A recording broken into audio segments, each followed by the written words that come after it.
두 번 정도 한두 번 봐놓고 암기가 안 돼요 하시길래 제가 당연히 두 번 봤으니까. 그치?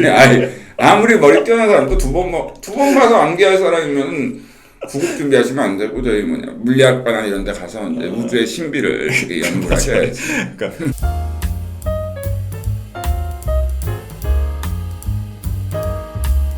이번에 보니까 제 강의 수강하신 분들 아마 변호사님도 아실 수도 있어요. 근데 단기 합격을 할 것 같더라고요. 이 지방에 보니까 6, 7개월 만에 이 단기 합격생들의 어떤 이제 강사로서의 오래 강의를 하셨으니까 특징이랄까요? 뭐 크게 시행착오 없는 수강생들의 단기 합격이요? 저도 이제 사실 단기 합격이시죠. 네, 사법고시 이제 아무런 지식도 거의 없는 상태에서 군대 바로 제대하자마자 7월 달부터 준비해서 이제 2월 달에 1차 시험 붙었거든요. 한 7개월 정도 준비해서 1차 시험을 붙었는데 이제 제가 이제 단기 합격하는 것도 그렇고 다른 이제 분들의 단기 합격 객관식과 관련돼서 말씀드린다면 짧은 시간 내에 많은 시간 투자를 하시는 그러니까 짧은 기간 내에 많은 시간을 투자하신 거. 그러니까 그리고 이제 많이 이제 동일한 책을 자주 계속 반복을 하는 거죠.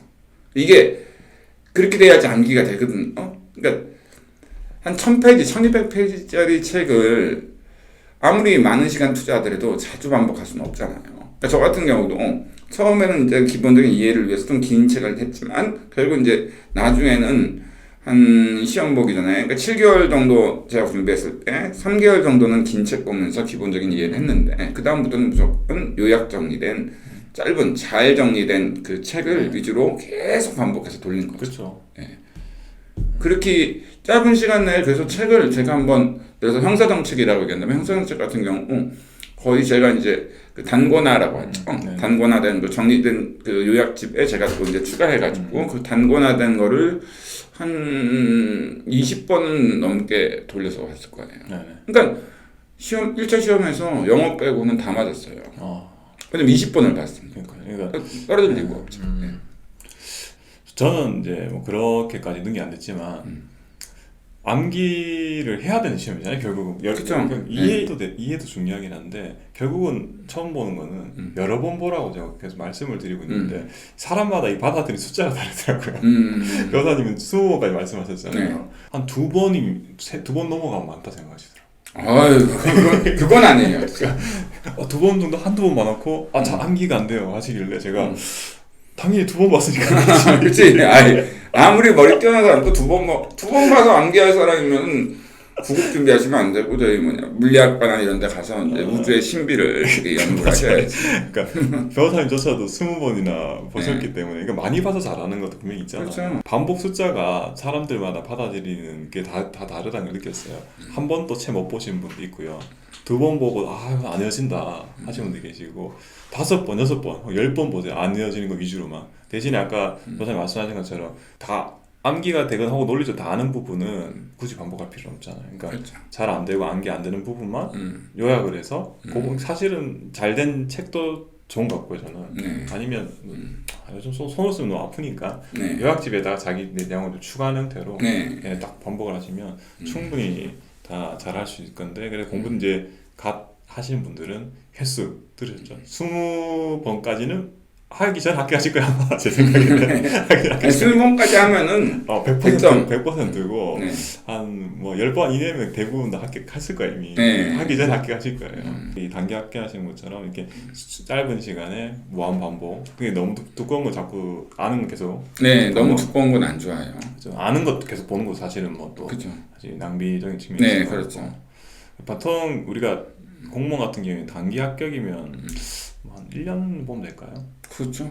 1년 정도라면은 굉장히 단기 합격이죠. 아무리 구급이라 하더라도 1년은 걸린다 봐야 되죠. 1년은 걸린다고 보고 사실은 요즘에 1년 만에 붙는 그 퍼센테이지가 실제로 뭐 여러 가지 통계를 보니까 10%에서 15% 정도 된다고 하더라고요.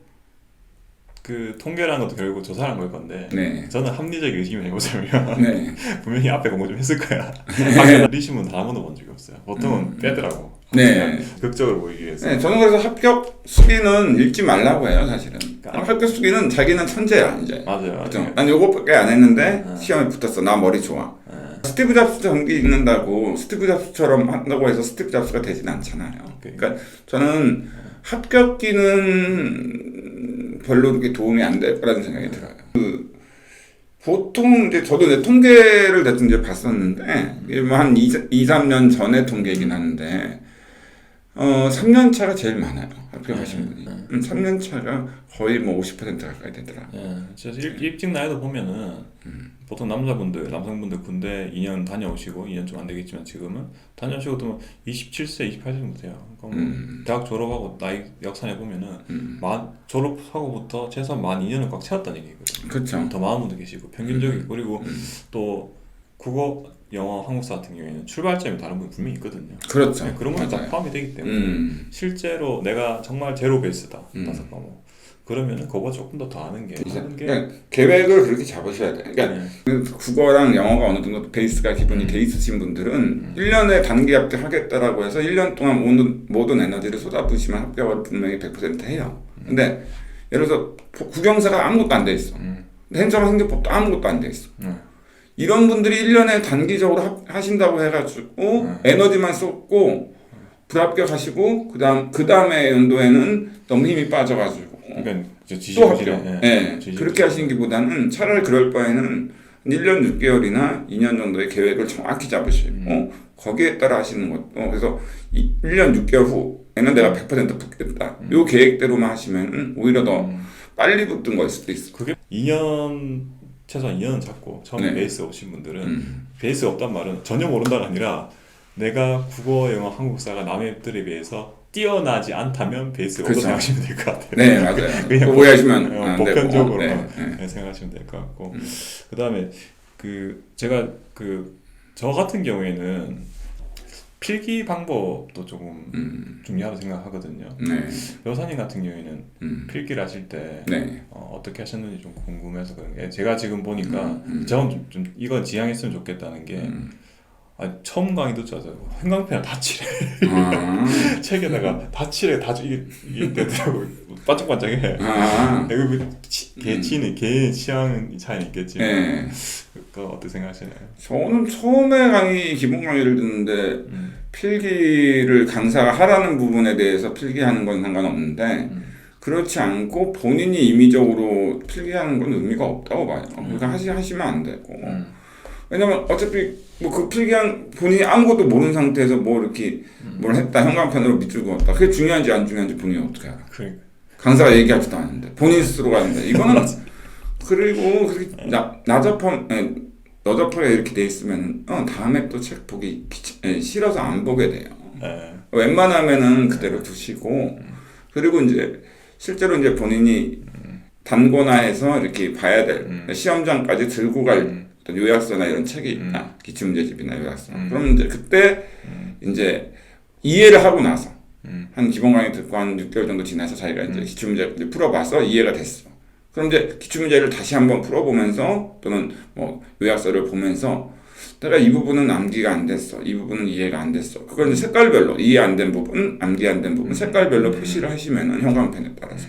그리고 이제 자기가 이제 풀었던 문제에서 실제로 맞췄던 문제들은 또 맞출 확률이 높으니까 그런 건 제외시키고 또 형광펜으로 해서 그래서 이런 식으로 구분을 형광펜으로 저는 이제 한 3-4가지 정도 해가지고 이렇게 구분을 했거든요. 그래서 이제 나중에 이제 회독수 늘릴 때 거기만 보면 거기만 보면 되니까 딱 그 색깔만 보면 되니까 그렇게 하시는 게 되게 좋죠.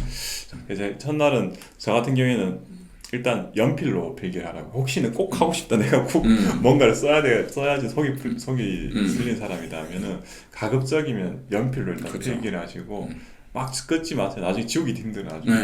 그래서 변호사님 말씀하신 것처럼 한번 공부자 어느 정도 되신 다음에 다시 보시면 내가 어디가 암기가 안 됐고 어디가 이해가 잘 안 됐고 혹은 여기가 중요한지는 여러분 보시고 난 다음에 판단해 주실 거예요. 근데 만약에 첫날부터 다 칠해놓으면 나중에 이걸 다 지우지를 못한 일이 발생하죠. 그래서 그렇게 이제 처음 필기하실 때부터 연필 하시고 사실 이제 저는 이제 문제 풀 때도 같은 얘기를 하거든요. 변호사님하고 그거 답을 여기 옆에 해설을 쓰지 말라고 해요 저는. 네. 쓰면은 이게 다음 두 번째 볼 때 이게 내가 해설을 써서 이 문제를 푸는 건지 아니면은 정말 알아서 다시 푸는 건지 그쵸. 구분이 네. 안 되잖아요. 그러니까 틀린 문제 계속 틀리고 네. 맞는 문제 맞출 건데 하면 이게 구분이 안 되니까 그쵸. 이게 맞는 거는 띄워놓고 틀린 것만 딱 보라고 제가 계속 말씀드려요. 그렇죠. 네. 그래서 이거를 이거는 아마 보편적인 방법이니까 음. 잘 따라 하시는 게 좋지 않을까.